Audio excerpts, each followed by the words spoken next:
Hello dears, എല്ലാവർക്കും പുതിയൊരു വീഡിയോയിലേക്ക് സ്വാഗതം. അപ്പോൾ ഞാനിന്ന് വന്നിട്ടുള്ളത് നിങ്ങൾക്കൊക്കെ യൂസ്ഫുൾ ആവുന്ന അടിപൊളിയൊരു വീഡിയോ ആയിട്ടാണ് കേട്ടോ. വീഡിയോ ആരും കാണാതെ പോവരുത്. മുടിക്ക് ആരോഗ്യം വേണമെന്നും അല്ലെങ്കിൽ മുടി നീളാനൊക്കെ ആഗ്രഹിക്കുന്നവരും മുടിക്ക് നല്ല ഉള്ളു വരാൻ ആഗ്രഹിക്കുന്നവരൊക്കെ ഉണ്ടെങ്കിൽ ഈ ഒരു വീഡിയോ തീർച്ചയായിട്ടും കാണാം. എൻ്റെ കൂടെ കുടിക്കും. നമുക്ക് ബെറ്റ് വെച്ചിട്ട് അങ്ങോട്ട് തുടങ്ങാം. കാരണം ഈയൊരു നിങ്ങളിത് ഫോളോ ചെയ്ത് പോവുകയാണെങ്കിൽ ഏതൊരു മുടിയുള്ള ആൾക്കും മുടി നല്ല കട്ടിക്ക് വളർത്തിയെടുക്കാൻ വേണ്ടിയിട്ട് പറ്റും കേട്ടോ. കാരണം ഞാൻ എൻ്റെ കോഴിവാല് പോലെയൊക്കെയുള്ള മുടി ഇത്രയും വളർത്തിയെടുത്തത് നന്നായിട്ട് കെയർ ചെയ്യുന്നത് കൊണ്ടാണ് കേട്ടോ. ഈ ഒരു കെയറിങ് നിങ്ങളും ഫോളോ ചെയ്യുവാണെങ്കിൽ നല്ല രീതിക്ക് മുടി വളരുന്നതാണ്.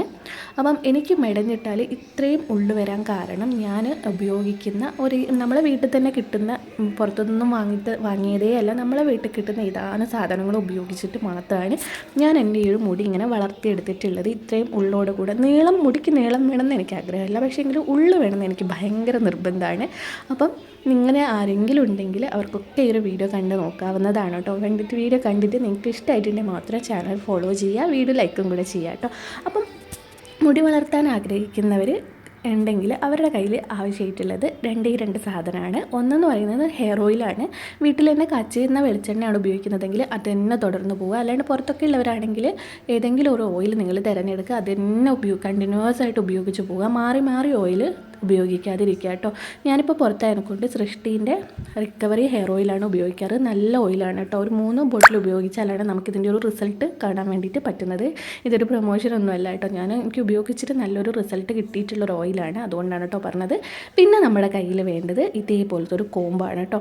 അതിപ്പം പ്ലാസ്റ്റിക്കിൻ്റെതായാലും കുഴപ്പമില്ല, വുഡിൻ്റെതായാലും കുഴപ്പമില്ല. വുഡാണെങ്കിൽ കുറച്ചും കൂടെ നല്ലതാണ്. നീമിൻ്റെ ഇപ്പം വാങ്ങിക്കാൻ വേണ്ടിയിട്ട് കിട്ടും. ഇത് വെച്ച് വരുമ്പം ബ്ലഡ് സർക്കുലേഷൻ കൂടും.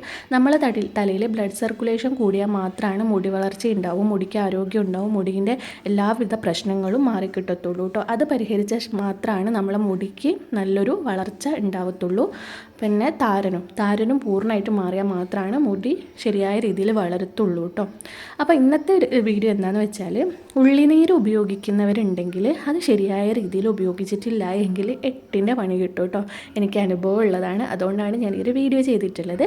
വലിയുള്ളി നീര് നമ്മൾ തലയിൽ പുരട്ടിയാൽ ഒട്ടനവധി ഗുണങ്ങളുണ്ട്. അതിൻ്റെ കൂടെ തന്നെ ചെറിയ ദോഷങ്ങളും ഉണ്ട് കേട്ടോ. ഇത് ഉപയോഗിക്കാൻ തുടങ്ങുമ്പോൾ തന്നെ ഇതിൻ്റെ ഗുണവും ദോഷവും ഒക്കെ അറിഞ്ഞിട്ട് വേണം നമ്മളിത് ഉപയോഗിക്കാൻ.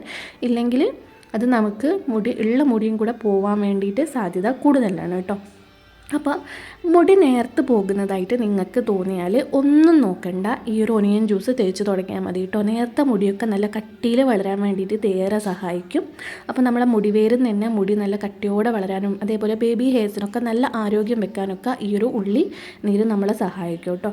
പിന്നെ പറയുകയാണെങ്കിൽ ഈ ഒരു ഉള്ളി നീര് എന്ന് പറയുന്നത് ഒരു anti bacterial and anti fungus പ്രോപ്പർട്ടിയാണ്. അതുകൊണ്ട് തന്നെ നമ്മളിത് 1-2 പ്രാവശ്യം തേക്കുമ്പോഴേക്ക് തന്നെ താരനൊക്കെ കംപ്ലീറ്റ് ആയിട്ട് മാറിക്കിട്ടുന്നുണ്ട് കേട്ടോ. എൻ്റെ ഒരു അനുഭവമാണ് പറയുന്നത്. ഈ താരൻ വരുന്നത് 50% നമ്മളെ പ്രശ്നവും 50% നമ്മുടെ വയറ് നമ്മൾ ശ്രദ്ധിക്കാണ്ടുള്ള പ്രശ്നവും 50% നമ്മളെ വയറ്റിൽ കുടലിൽ എന്തെങ്കിലും പ്രശ്നം ഉണ്ടെങ്കിലൊക്കെയാണ് കേട്ടോ താരൻ വരുന്നത്. കുടലിലൊക്കെ പ്രശ്നമാണെങ്കിൽ അത് ഡോക്ടറെ കണ്ടിട്ട് മാറ്റുക. പിന്നെ നമ്മൾ ശ്രദ്ധിക്കാണ്ട് പൊടിയൊക്കെ പിടിച്ചും എണ്ണയൊക്കെ അധികം തേച്ചും ഒക്കെ താരൻ വരുമ്പം അത് നമ്മൾ നന്നായിട്ട് ശ്രദ്ധിച്ച് ആ താരം മാറ്റാൻ വേണ്ടിയിട്ട് ശ്രമിക്കുക കേട്ടോ. വേപ്പിൻ്റെലൊക്കെ വെച്ച് ഉപയോഗിച്ചിട്ട് ശ്രമിക്കുക.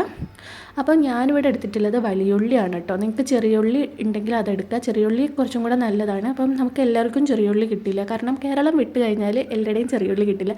കുറച്ചും കൂടെ മുകളിലോട്ട് നോർത്തിലേക്കൊക്കെ പോകുമ്പോൾ ചെറിയുള്ളി ഒട്ടും തന്നെ കിട്ടില്ല. അപ്പം നമുക്ക് കിട്ടുന്ന ഈ ഉള്ളി ഏതാണോ അത് തന്നെ തുടർന്ന് കണ്ടിന്യൂസ് ആയിട്ട് ഉപയോഗിച്ച് പോവുക. അപ്പം ഞാൻ ഇവിടെ എടുത്തിട്ടുള്ളത് വലിയുള്ളിയാണ്. ചെറിയുള്ളിക്ക് ഇവിടെ ഭയങ്കര പൈസയാണ് കേട്ടോ, അതുകൊണ്ടാണ് വലിയുള്ളി എടുത്തിട്ടുള്ളത്.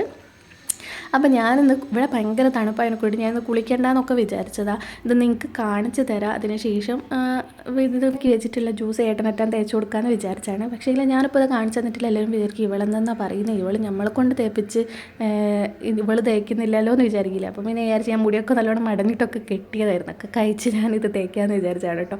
ഇതിൽ ഒരു 1.5 സ്പൂൺ വെള്ളം ചേർത്തിട്ട് നന്നായിട്ടൊന്ന് അരച്ചെടുക്കാം. പിന്നെ ഇതിൻ്റെ ദോഷം എന്ന് പറയുന്നത് എന്താണെന്ന് വെച്ചാൽ സൾഫറിൻ്റെ കണ്ടൻറ്റ് കൂടുതലാണ്. അപ്പോൾ അത് നമ്മളെ മുടി വളർച്ചയ്ക്ക് ഏറെ സഹായിക്കുന്ന ഒന്നാണ്. പക്ഷേങ്കിൽ ഈ ഒരു ഉള്ളിനീര് നമ്മൾ ഡെയിലി തേക്കാൻ പാടില്ല. ഡെയിലി നമ്മളിത് തേക്കുമ്പം നമുക്ക് മുടി നരയ്ക്കാനൊക്കെയുള്ള സാധ്യത കൂടുതലാണ്. ഒത്തിരി പേർക്ക് മുടി നരച്ചിട്ടുണ്ട് കേട്ടോ ഉള്ളിനീര് ഡെയിലി തേച്ചിട്ടാണ്. ഇത് നമുക്ക് ആഴ്ചയിൽ 2 വട്ടം തേച്ചിട്ട് ഒരു മാസമൊക്കെ തേക്കുമ്പോഴേക്കും റിസൾട്ട് കണ്ടു തുടങ്ങും. പക്ഷേ എങ്കിൽ ഡെയിലി തേക്കാൻ പാടില്ല. അതേപോലെ തന്നെ നമ്മളിത് ഡയറക്റ്റായിട്ട് തലയിലേക്ക് അപ്ലൈ ചെയ്യാൻ പാടില്ല. എന്തിൻ്റെയും കൂടെ മിക്സ് ആക്കിയിട്ട് തേക്കാവും. എന്തിൻ്റെയും കൂടെ എന്ന് പറഞ്ഞാൽ നമ്മൾ തലയിൽ ഏത് ഓയിലാണോ ഇടുന്നത് ആ ഒരു ഓയിലിൽ മിക്സ് ചെയ്ത് നമുക്ക് തലയിലേക്ക് അപ്ലൈ ചെയ്ത് കൊടുക്കാം. പിന്നെ ഒരു മൂന്നാമത്തെ കാര്യം എന്ന് പറയുന്നത് ഉള്ളിനീര് ഞാനിപ്പോൾ ഉണ്ടാക്കിയില്ലേ, ഇപ്പോൾ തന്നെ ഇത് തലയിൽ തേക്കണം. ഇത് ഫ്രിഡ്ജിൽ വെച്ചിട്ടോ അല്ലെങ്കിൽ അരമണിക്കൂറോ 3/4 മണിക്കൂറോ കഴിഞ്ഞിട്ട് തേക്കാൻ പാടില്ല കേട്ടോ. നമ്മൾ ഉണ്ടാക്കിയ പാടെ തന്നെ തലയിലേക്ക് തേച്ച് കൊടുക്കാം. പിന്നെ ഒരു കാര്യം എന്ന് പറയുന്നത് തലയിൽ തേച്ചാൽ ഒരു 10 മിനിറ്റ് കൂടുതൽ തലയിൽ വെക്കരുത് കേട്ടോ. 10 മിനിറ്റ് ആകുമ്പോഴേക്കും തന്നെ നമ്മൾ കഴുകിക്കളയുക. ഇതിൻ്റെ മണമൊക്കെ പിടിക്കാത്തവരുണ്ടെങ്കിൽ എന്താ പറയുക, മൈൽഡായിട്ടുള്ള ഇത് ഷാമ്പു ഉപയോഗിച്ചിട്ട് കഴുകിക്കളയുക കേട്ടോ. അപ്പോൾ ഞാൻ ഇത് തലയിൽ തേച്ചിട്ട് കാണിച്ചു തരാം കേട്ടോ. ആദ്യം ഞാൻ തലയിലേക്ക് ഓയിൽ വെച്ചിട്ടൊന്ന് മസാജ് ചെയ്യുന്നുണ്ട്. ഈ ഒരു ഇങ്ങനത്തെ ക്യാപ്പുള്ള ബോട്ടിലതിനെ കൊണ്ട് ഈ ഒരു ഇതുകൊണ്ട് വാരുമ്പം തന്നെ അതൊരു മസാജ് ഫീൽ കിട്ടുന്നുണ്ട്. തലേൻ്റെ സ്കാൽപ്പൊക്കെ നന്നായിട്ട് അറിയുന്നുണ്ട് കേട്ടോ. അതുമാത്രമല്ല ഓയിൽ സ്കാൽപ്പിലേക്ക് ശരിക്ക് ഇതാവാനും ഇത് സഹായിക്കുകയും ചെയ്യും കേട്ടോ. അപ്പം ഇങ്ങനത്തെ ക്യാപ്പ് കിട്ടുകയാണെങ്കിൽ നിങ്ങൾ അത് വാങ്ങിക്കാൻ വേണ്ടിയിട്ട് ശ്രമിക്കുക കേട്ടോ. പിന്നെ ഈ ഒരു ഉള്ളിനീര് നമ്മൾ തലയിൽ ഇട്ട് കഴിഞ്ഞാൽ ഒരു മാസം ആകുമ്പോഴേക്ക് തന്നെ നമുക്ക് നല്ല റിസൾട്ട് ഉണ്ടാവും കേട്ടോ. ശരിയായ രീതിയിൽ ഉപയോഗിക്കുകയാണെങ്കിൽ ഒരു മാസം ആകുമ്പോഴേക്ക് നമുക്ക് നല്ല റിസൾട്ട് എന്ന് പറഞ്ഞാൽ ഭയങ്കരമായിട്ടുള്ള റിസൾട്ട് തന്നെയാണ് കേട്ടോ ഉണ്ടാവുക. നമ്മളെ മുടിക്ക് നല്ല തിക്ക് വെക്കും, മുടി നല്ല ഉള്ളു വയ്ക്കും. അത് 100% ഉറപ്പാണ് കേട്ടോ. മുടിക്ക് നല്ലൊരു ഉള്ളു വയ്ക്കും. പിന്നെ നമ്മളില്ലേ ഇത് ഈ ഒരു ഒനിയൻ ജ്യൂസ് സ്കാൽപ്പിൽ മാത്രം ഇട്ടാൽ മതി, മുടീൻ്റെ ഇഴയുമ്മൽ ഇടണ്ട കേട്ടോ. അപ്പോൾ നിങ്ങൾ സ്കാൽപ്പിൽ മാത്രം ഇട്ടിട്ട് നന്നായിട്ട് മസാജ് ചെയ്ത് കൊടുക്കുക. അതിനുശേഷം ഒരു 10 മിനിറ്റ് ആകുമ്പോഴേക്കും തന്നെ കഴുകി കളയുക കേട്ടോ. പിന്നെ ഇത് ഓയിലിൻ്റെ കൂടെ മിക്സ് ആക്കാതെ തേക്കരുത്. കാരണം ഉള്ളിനീര് എന്ന് പറയുന്നത് തല നന്നായിട്ട് ഡ്രൈ ആവാൻ വേണ്ടിയിട്ട് ഡ്രൈ ആവാൻ വേണ്ടിയിട്ടുള്ള സാധ്യത കൂടുതലാണ് കേട്ടോ. അത് തേക്കുമ്പം ഇപ്പോൾ ഓയിലിൻ്റെ കൂടെ മിക്സ് ചെയ്ത് തേക്കുകയാണെങ്കിൽ ഒരു കുഴപ്പമില്ല. നിങ്ങൾക്ക് 100% ഉപയോഗിച്ചിട്ട് തേക്കാം. ഈ ഒരു രീതിയിൽ നിങ്ങൾ തലയിലേക്ക് ഇട്ട് കൊടുത്താൽ മതി, വേറൊരു കുഴപ്പം ഉണ്ടാവില്ല. എനിക്കുണ്ടായ ഗുണം എന്ന് പറയുന്നത് മുടിക്ക് നല്ലൊരു ഉള്ളു വെച്ചിട്ടുണ്ട്, അതേപോലെ തന്നെ താരം മാറി കിട്ടിയിട്ടുണ്ട് കേട്ടോ. പിന്നെ ഞാൻ പറഞ്ഞു ഓർക്കേണ്ട, സ്ഥിരം തേക്കരുത്, ആഴ്ചയിൽ 2 വട്ടം തേച്ചാൽ മതി.